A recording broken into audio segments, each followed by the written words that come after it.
remember who made the first move? Of course him. How can it be me? Yeah, I guess I would have to say You yes.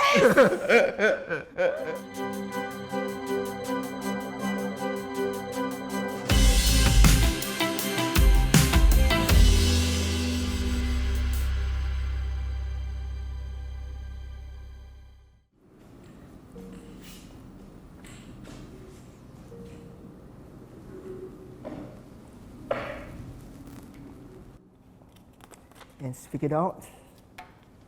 And it says, what happened to your leg? Well, the reason why it looks a little bit different is because I suffered a stroke 24 years ago.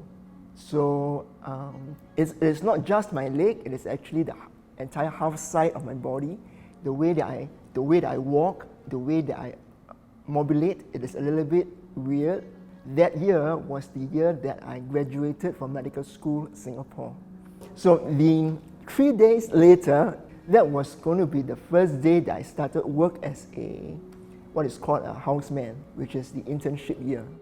As I was playing computer games, I wasn't able to see half of my visual field, half blind. So at that point in time, I was actually alone at home. I stood up, and that was where I knew that I wasn't able to move half of my body, because the minute I stood up, I fell down. The entire right side of my body was completely paralyzed. By the time the ambulance team rushed me to the hospital, I was already in a comatose state. They had to do an emergency surgery. 1/3 of my skull was removed. The next time that I actually woke up was actually 3 weeks later. I could actually see some of my medical school friends who was actually doing their what is called housemanship rounds. When I realized that my friends were actually doing the work that I was supposed to do as a doctor, that was where all the confusion, all the anger, that was where it all came in.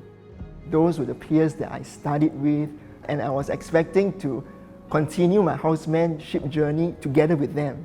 And then to see myself as a patient, I mean, who would ever think that you would be a stroke survivor when you are aged 24 years old? I think the most difficult thing that I couldn't do and that I was really very frustrated was the fact that I wasn't able to speak. I wasn't able to see half of my visual field, and I wasn't able to move the entire part of my body. To string sentences and to be able to speak to you as fluently, not like right now, it would take, I think it took me maybe about, 3 years, 3 years, 4 years. I am still paralyzed on the right side of my body. A lot of things that I can do right now, I rely on the left side of my body. Right, so do you hate your body?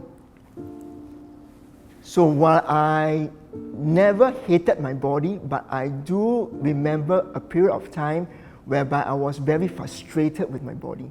And I think that was during the period when I was in the hospital, during the first 6 months of my journey as a stroke survivor. There were 2 incidences where I cried in the hospital. The first incident was when I was doing a therapy and they were asking me to count numbers. And I counted numbers from 1, 2, 3, 4, 5, and I remembered the minute it reached 13, I couldn't read 13. Like I could see the number 13, but I couldn't read it out. And that was something that was just very that was something very distressful for me, because again, you're somebody that's a medical doctor, you graduated top of the class, and yet you're unable to speak. So that was for me very, very distressful. There were so many things that I couldn't do using my body. And the fact that you needed a nurse to help you to do things and things like that, sometimes it can be quite humiliating.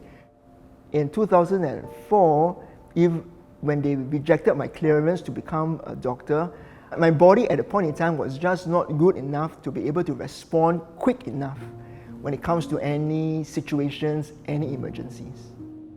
When I was 24, 25, 26, the identity of being Darren was that of being a doctor. So for me, for not being not being able to become a doctor, what was in a way was very difficult for me to understand. But there is a responsibility to my parents. I realized that my parents were not getting any younger, and during that time, I didn't have any insurance. I didn't have any critical illness insurance. I didn't have any personal insurance, and so financially it could have been a big burden. So which is why I had to take some time off to in a way to recalibrate. I realized that really that our identity is not in a job. Our identity is in the work that we do. Just because I have the stroke doesn't mean that I'm unable to do anything. What I wanted to do, trying to add value to the people around me, that is something that I could still continue to do. For the third question, it says, can you still lead a normal life? I think for this question, I shall ask my wonderful wife to join me. Hello. Hello. I'm Joelle, and we have been married like for 8 years now. So, do you think I'm living a normal life? Yeah, I think you are living a very extremely normal life. As a husband to me, I think I got a perfect husband. Darren is like my pillar, and also like he doesn't like pity-patty himself, you know. He's still like very gentlemanly, and he would, despite all these mobility challenge, he would still like open car door for me. And he's a jokey guy, you know. So he always makes me laugh all the time. He's just so normal that you can't, sometimes you forgot that he's physically challenged. We met in a cell group from church. Yeah. Was it love at first sight? No. Yes. No, absolutely not. So I think how we started was I saw like how he is so proactive in so many situations. When we go out in a group, we have to chop seats. So he will like come early, and he won't feel that I'm less physically able, and which means that you guys have to do that for me. So he will queue, and he will chop seats for us, you know, as well. And Darren will offer. He will like, what would you like to drink? So we kind of like forgot that, you know, he actually needed help lah. So he will just order drinks for everybody. I've been observing all this, so I realized that, hey, this guy like not bad. Got a lot of initiative. Yeah. Do you remember who made the first move? Of course, him. Yeah, I guess I would have to say You yes. guess? You made the first I made the first move. Yes. Yes. But I think what I did was You bought me a cake, and you went to my favorite cafe. Yeah. I was like, wow, this guy is like, he paid attention to what's happening in my life lah, like what I like. But then it was a little bit challenging when my parents got to know. They worried so much that my parents cried. They were like thinking like, there's so many suitors, like why Darren? When we decided to get married, and my relatives they didn't want to turn up for the wedding. They didn't respond. They didn't RSVP. But then I think Darren he wasn't feeling upset or feeling any lesser, like why people are not why is your family like discriminating me, or why people are not accepting me of who I am. I think generally the people, her relatives, I believe all love her and dote on her. And I think when you love somebody and when you dote on someone, you always want the best for them. And so I have never blamed them. I've never... Now they all love him. Yeah, it's true. After we got married, of course, like everybody's on our Facebook now. So they will see how are we living our life, and it's very evident that he's very abled. So the question to you is, was it difficult to be married to me? Yes, very difficult. Some husband and wife, they will share household chores. True, right? Yeah. And for me, I have to do all. He will like bring the dishes to the sink and all, but he can't wash it because even though he helped me to wash, right, I was like, it's still dirty, you know. It's like, why are you like running the water like so much? So yeah, because for one hand it's rather difficult lah. So he compensate. He buy me dishwasher. He make sure he buy me dryer. He hire a maid. I mean, definitely I acknowledge there are things that I cannot do for her as a man physically, but I also know that there will always be things that I can do, either purchasing or to think of ideas to try and help her to overcome those challenges. Yeah. And also, right, like in terms of emotional support, right, sometimes I see no way out in certain things, and he would give me very, very wise advice. There's once, right, I had to restart my business. I was upset and I was disappointed, but then Darren, he called me, he calmed me down, and he said, even though before you, right, it's a desert, right, and you can still see far, and you can make it, you know. I just immediately, right, like just stopped.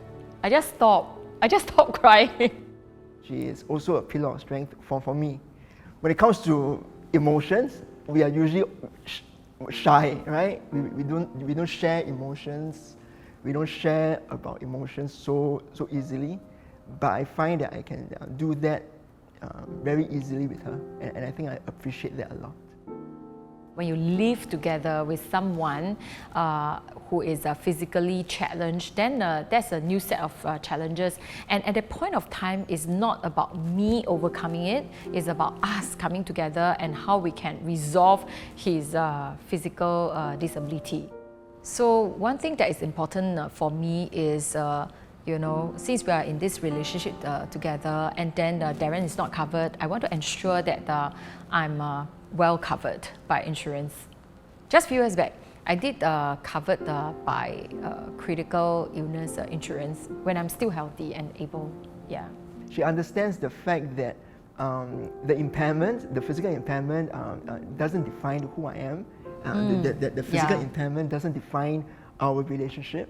Our relationship is defined by our love for one another, and it's just a matter of just finding solutions. Correct. Together lah. Yeah, together. Are you happy with your life now? As compared to? Before you have me. Definitely. So happy now. Before you have stroke. I mean, that is a question that I think nobody can really answer. But what I can say as a fact, right, it's I am happy now. Are there things, are there dreams that I have that I still want to pursue? The answer is definitely a yes. I've lived my life according to that tagline, and that is disability is only in the mind. I think that is the reason why I pursued Spartan race, where I completed a 5 km Spartan race relay. 6 hours. 6 hours. So basically, I got a team together, an 8-man team to basically to push me, to throw me, to pull me. We planned for that race. We did training. I was there almost all the trainings, and it was so difficult. I was like, are you serious? During the training, I was against it, you know. Like I watched all the videos, right? I cannot even imagine how he's going to swim across, how is he going to climb the high wall, you know, at the start of the game. How is he going to do that? But then he just so determined, and that undying spirit, it just influenced me. I think I'm always very grateful for you, your continuous support for me. She's always been very supportive for me, even though I do silly things like Spartan race, but I mean, But you influenced me Yeah, okay, to accept that. okay. I thought For the that's- better, I hope. Yeah, I mean, we saw the medal, right? Yeah, it's like he made the impossible possible, you know. The spirit of competitiveness is still inside, and the spirit of hope is still within him. Any advice for people who are in a similar situation as you are? So I think if I am going to go back 24 years, if I'm 25 years, and just to advise myself is to remind myself that sometimes life does throw you a curveball. Even though you may have a physical impairment, physical disability, but I think that life can still be beautiful as long as you are determined. I think we can always overcome them.